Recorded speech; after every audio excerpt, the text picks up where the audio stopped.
கண்ணியத்துக்குரியவர்களே, இன்று உலகம் முழுக்க கவலையாலும் பிரச்சனையாலும் சோதனைகளாலும் மன விரக்திகளாலும் வாழ்க்கையின் விரக்திகளாலும் மரணத்தை எண்ணி வாழக்கூடிய வாழ்வைத்தான் பலர் வாழக்கூடிய சூழ்நிலையை நாம் பார்க்கிறோம். குறிப்பாக வாலிப சமூகத்துடைய ஆண்களும் பெண்களும் பெரும்பான்மையாக இந்த நிலையில் இருக்கக்கூடிய காட்சியைத்தான் நம்மால் பார்க்க முடிகிறது. அல்லாஹுடைய தூதர் ஸல்லல்லாஹு அலைஹி வஸல்லம் இந்த காலம் மறுமை நெருங்கும் போது வரும் என்று சொன்னார்கள்.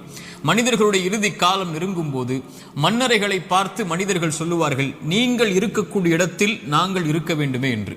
மரணித்தவனை பார்த்து உயிர் உள்ளவன் மரணிக்க வேண்டும் என்று ஆசைப்படுவான் என்று அல்லாஹுடைய தூதர் ஸல்லல்லாஹு அலைஹி வஸல்லம் அவர்கள் சொன்னார்கள். இப்படி மரணத்தை எண்ணி கவலையாலும் பிரச்சனைகளாலும் சோதனைகளாலும் நெருக்கடிகளாலும் வாழக்கூடிய வாழ்வை இறுதி சமூகம் சந்திக்கும் என்று அல்லாஹுடைய தூதர் ஸல்லல்லாஹு அலைஹி வஸல்லம் அவர்கள் சொன்னார்கள். இன்று இதற்காக மருத்துவமனைகள் உருவாகிவிட்டது, இதற்காக மருத்துவர்கள் உருவாகிவிட்டார்கள். இதுவே மிகப்பெரிய ஒரு அம்சமாக சமூகத்தில் மாறிக்கொண்டிருக்கிறது.